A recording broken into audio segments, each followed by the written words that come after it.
Om Swastiastu. Terima kasih atas kesempatan yang diberikan kepada kelompok kami. Pada perkuliahan hari ini, pada mata kuliah Strategi Pembelajaran, kami dari kelompok 7 akan mempresentasikan materi mengenai model pembelajaran Project Based Learning. Sebelum itu, izinkan kami memperkenalkan anggota kelompok kami terlebih dahulu. Anggota dari kelompok 7 yaitu yang pertama ada Niketut Switri dengan NIM 20130111011. Yang kedua ada Niputu Verlia Pratnyani Putri Suarsa dengan NIM 20130111024. Yang ketiga ada Tuayu Candi Prada dengan NIM 20130111037. Yang keempat ada Nimade Ewi Diantari dengan NIM 20130111041. Yang kelima ada Kadek Jayanta dengan NIM 20130111052. Yang keenam ada Nikade Dwi Tari Sukma dengan NIM 20130111058. Dan yang terakhir ada Jonathan dengan NIM 20130111075. Baik, selanjutnya ada alur pembahasan. Pada alur pembahasan ini ada beberapa hal yang akan dibahas pada video kali ini, yaitu yang pertama ada pendahuluan, yang kedua ada kajian, di mana dalam kajian ini kami membahas mengenai kajian filosofis dan juga kajian teoritis dari model pembelajaran Project Based Learning. Yang ketiga ada implementasi, di mana dalam implementasi ini kami membahas mengenai penerapan dari model pembelajaran Project Based Learning, RPP, serta lembar kerja siswa. Dan yang terakhir ada penutup yang memuat kesimpulan dan juga saran.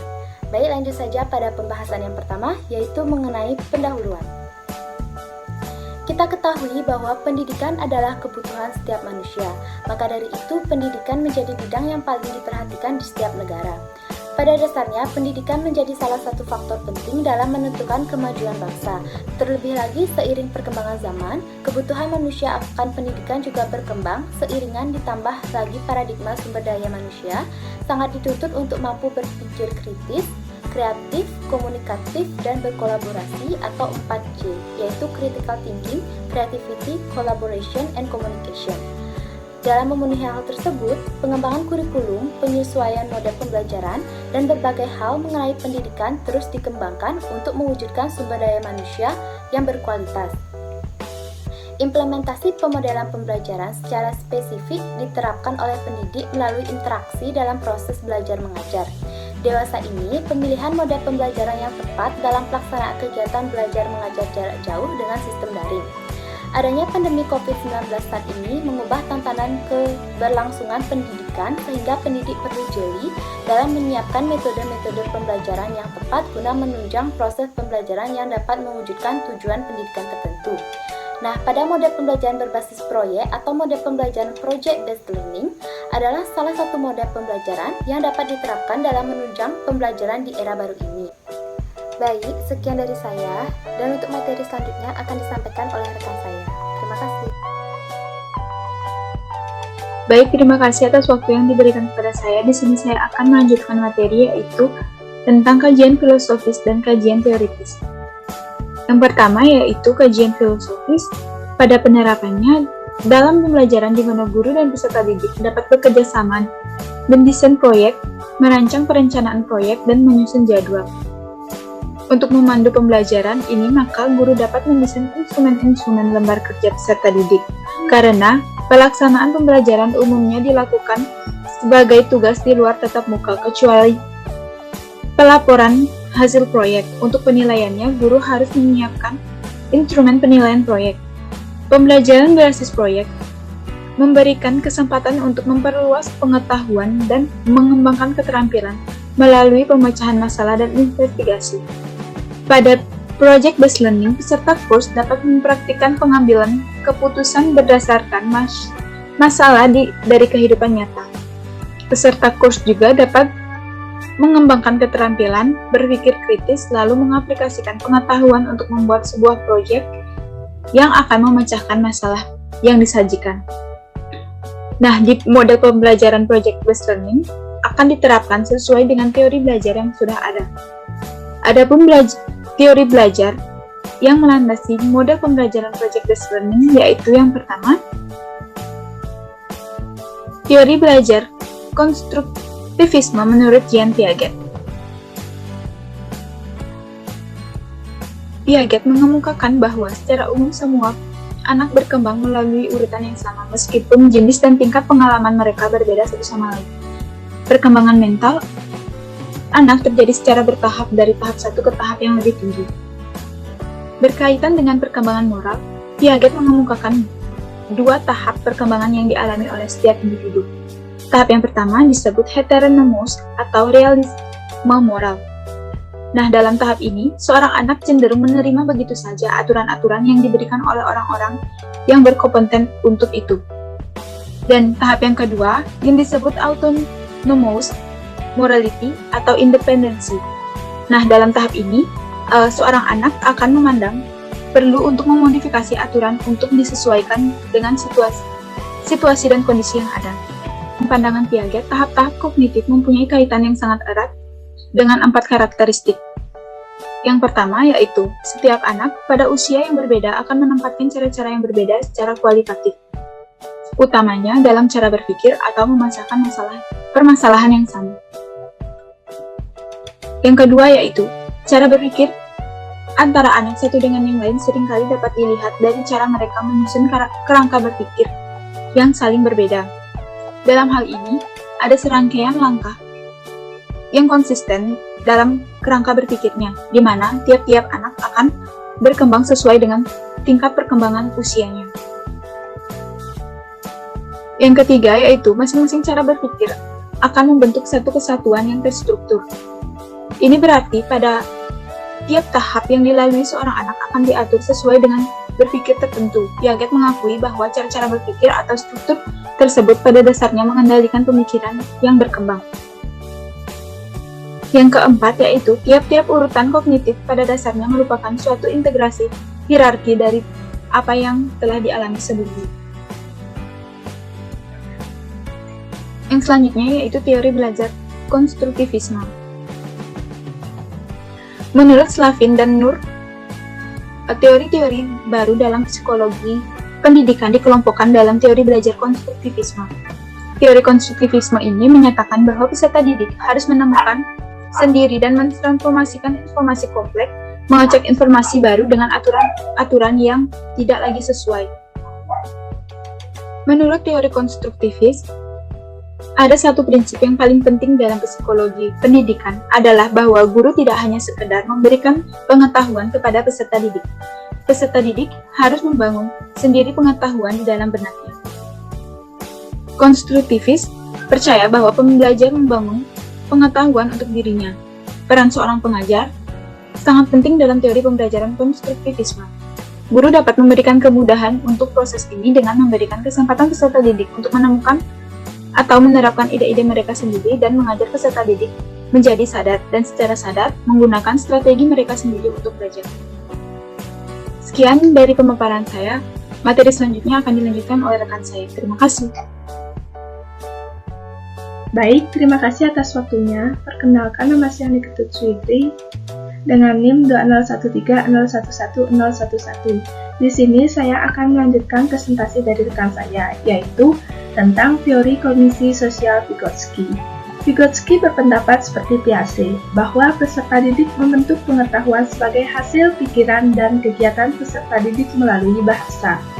Vygotsky mempercayai bahwa pembelajaran terjadi pada zone of proximal development, yaitu perkembangan kognisi dan kemampuan menggunakan pemikiran untuk mengendalikan tindakan melalui zona perkembangan proksimal. Vygotsky juga memiliki ide yaitu scaffolding.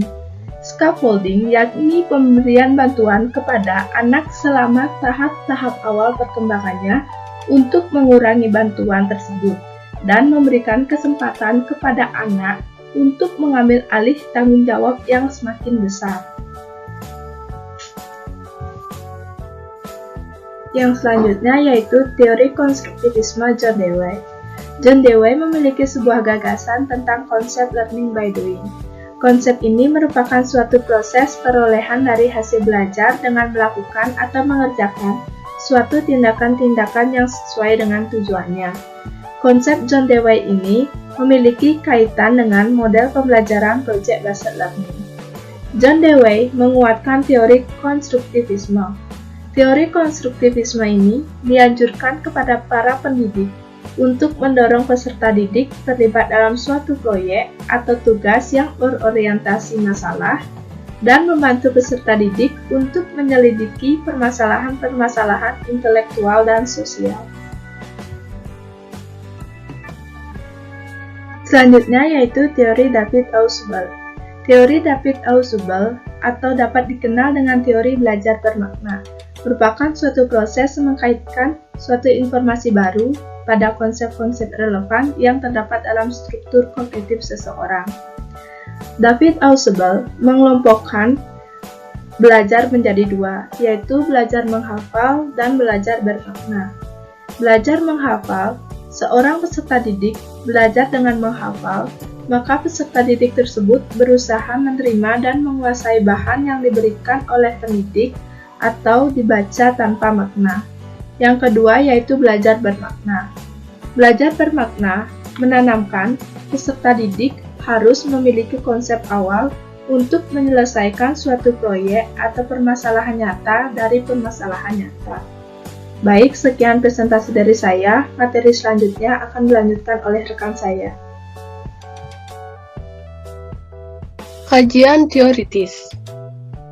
Menurut pengertiannya, model pembelajaran project-based learning adalah model pembelajaran yang berpusat pada siswa dan berangkat dari suatu latar belakang masalah untuk mengerjakan suatu proyek atau aktivitas nyata yang akan membuat siswa mengalami berbagai kendala-kendala konseptual sehingga harus melakukan investigasi atau inquiry dan pemecahan masalah untuk dapat menyelesaikan proyek sehingga dapat mencapai kompetensi sikap, pengetahuan, serta keterampilan. Untuk yang kedua, prinsip. Menurut Daryanto dan Raharjo, ada 8 prinsip, yaitu peserta didik membuat keputusan tentang sebuah kerangka kerja, adanya permasalahan atau tantangan, mendesain proyek untuk menentukan solusi, keempat, secara kolaboratif bertanggung jawab untuk mengakses dan mengelola informasi, yang kelima, proses evaluasi dijalankan secara kontinu, keenam, secara berkala melakukan refleksi atas aktivitas. Yang ketujuh, evaluasi secara kualitatif. Kedelapan, situasi pembelajaran sangat toleran terhadap kesalahan dan perubahan. Kedua, yaitu unsur-unsur dari model pembelajaran project-based learning. Yang pertama ada sintak. Sintak, menurut pengertiannya, sintak suatu model pembelajaran menggambarkan keseluruhan urutan alur ataupun langkah yang ada pada umumnya diikuti oleh serangkaian kegiatan pembelajaran. Sintak dideskripsikan dalam urutan aktivitas-aktivitas disebut fase. Di sini ada 6 fase. Yang pertama, pembelajaran dimulai dengan pertanyaan esensial dengan aktivitasnya bisa dibaca. Fase kedua, perencanaan dilakukan secara kolaboratif antara guru dan siswa. Ketiga, guru dan siswa secara kolaboratif menyusun jadwal aktivitas dalam menyelesaikan proyek.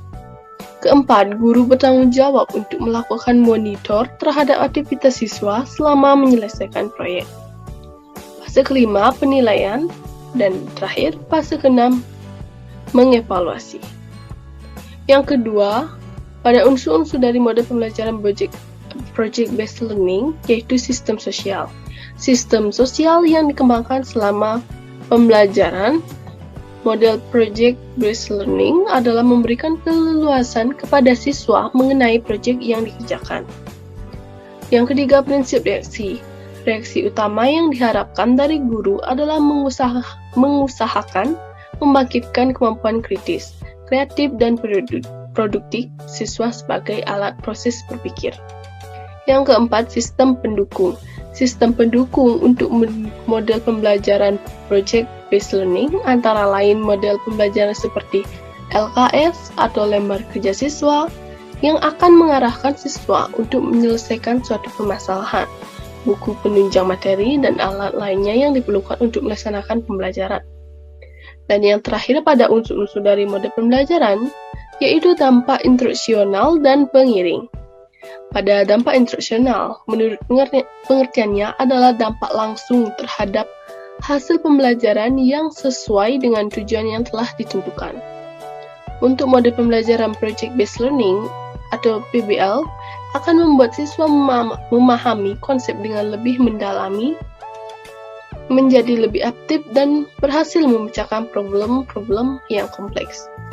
Dampak pengiring adalah dampak di luar tujuan yang telah ditentukan. Model pembelajaran Project Based Learning akan membuat siswa lebih memahami materi pembelajaran dengan baik. Selain itu, mampu menumbuhkan kerjasama di antara teman sekelas dan guru. Disiplin dalam pembelajaran, memiliki rasa tanggung jawab, mampu berpikir kreatif, dan menumbuhkan kepercayaan diri sehingga menjadi pribadi yang mandiri. Yang ketiga, situasi ideal model pembelajaran PBL. Pendidik harus terampil mengidentifikasikan kompetensi dasar yang lebih menekankan pada aspek keterampilan atau pengetahuan pada tingkat penerapan, analisis, sintesis, dan evaluasi. Yang kedua, pendidik mampu memilih materi atau topik-topik yang akan dijadikan tema proyek sehingga menjadi menarik. Yang ketiga, pendidik harus terampil menumbuhkan motivasi peserta didik dalam mengerjakan proyek. Yang keempat, adanya fasilitas dan sumber belajar yang cukup. Yang kelima, pendidik harus melihat kesesuaian waktu proyek dengan kalender akademik, sehingga kegiatan proyek memungkinkan akan dilakukan. Untuk yang selanjutnya, yang keempat, kelebihan dan kekurangan model pembelajaran PBL. Adapun kelebihannya, yang pertama, model ini bersifat terpadu dengan kurikulum. Yang kedua, siswa terlibat dalam kegiatan dunia nyata. Yang ketiga, siswa bekerja secara kolaboratif. Yang keempat, terintegrasi teknologi. Dan yang kelima, meningkatkan kerjasama guru dalam merancang dan mengimplementasikan proyek-proyek yang lintas waktu dan juga wilayah. Untuk kekurangannya, yang pertama ialah memerlukan banyak waktu dan biaya. Yang kedua, memerlukan banyak media dan sumber belajar.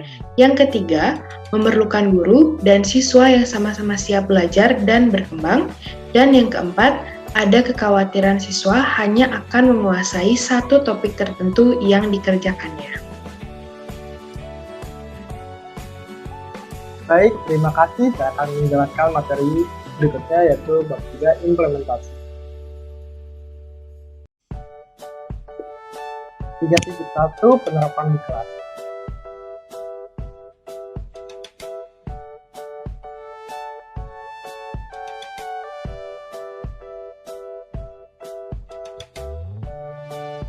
Implementasi di dalam kelas, model pembelajaran, project based learning, dan teori belajar konstruktivisme menurut Dian Tiga. Project based learning merupakan pendekatan pembelajaran kepada siswa melalui kebebasan untuk merencanakan aktivitas belajar, membuat proyek secara kolaboratif dalam menyelesaikan permasalahan, dan pada akhirnya dapat menghasilkan produk kerja. Dalam pengimplementasian pembelajaran, yang pertama, siswa tentu mampu menyelesaikan permasalahan atau proyek terbesar.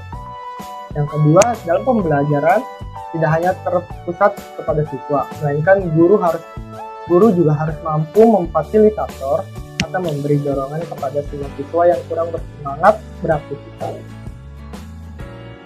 Yang ketiga, dalam pengimplementasian lebih lanjut model pembelajaran project based learning, terdapat beberapa langkah dalam pelaksanaan, yaitu penentuan proyek, kedua, perencanaan langkah-langkah, yang ketiga, penyusunan jadwal pelaksanaan proyek, keempat, penyelesaian proyek dengan fasilitas dan monitoring, yang kelima, penyusunan laporan dan presentasi atau publikasi hasil proyek, dan yang terakhir, evaluasi proses dan hasil proyek.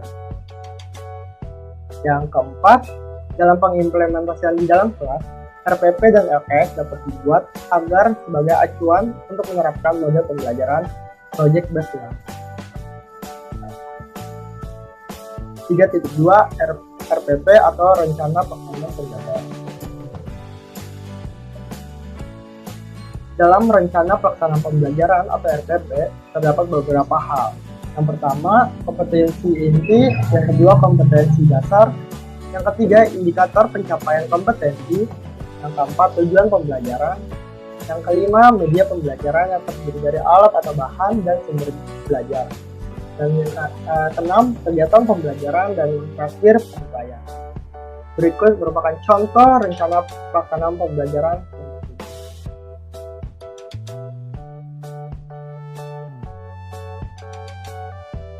Untuk selanjutnya nanti dapat dilihat dalam makalah.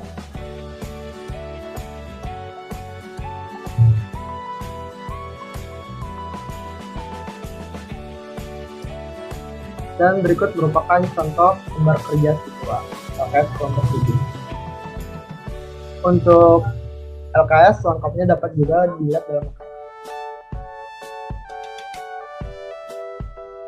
Sekian materi yang saya dapat jelaskan. Untuk materi selanjutnya akan dijelaskan oleh teman saya. Terima kasih.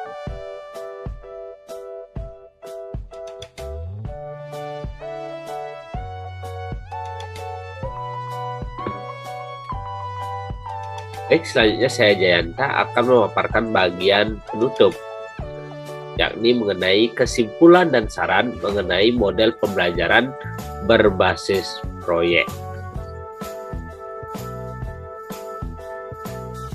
Ada beberapa teori belajar dalam model pembelajaran PBL ini. Yang pertama, itu ada teori belajar konstruktivisme menurut Jean Piaget. Yang kedua, ada teori konstruktivisme. Kemudian ada teori kognisi sosial Vygotsky.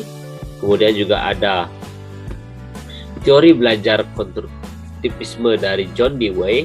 Dan yang terakhir adalah teori David Ausubel. Adapun anjuran kurikulum dalam model pembelajaran ini yaitu adalah kurikulum 2013 yang menggunakan proyek atau kegiatan nyata sebagai inti pembelajaran. Kajian teoritis dalam project based learning melibatkan siswa secara langsung dalam proses pembelajarannya. Unsur-unsur dalam PBL ini ada sintak, ada sistem sosial, prinsip reaksi, sistem pendukung, dampak instruksional, dan pengiring yang telah dipaparkan sebelumnya di pembahasan. Nah, pada prinsipnya, PBL ini bertumpu lebih besar kepada pendidik dan peserta didik terlibat aktif di dalamnya. Saran yang kami tawarkan yaitu model pembelajaran project based learning hendaknya mulai dimaksimalkan oleh para pendidik dalam pelaksanaan proses belajar dan mengajar. Di samping itu, siswa juga perlu berperan aktif guna meningkatkan pengetahuan dan keterampilan sebagai bekal menghadapi tantangan zaman. Baik, jadi demikian presentasi dari kelompok kami. Bila ada salah kata, kami mohon maaf dan kami tutup dengan para pesanti. Om Santi Santi Santi Om.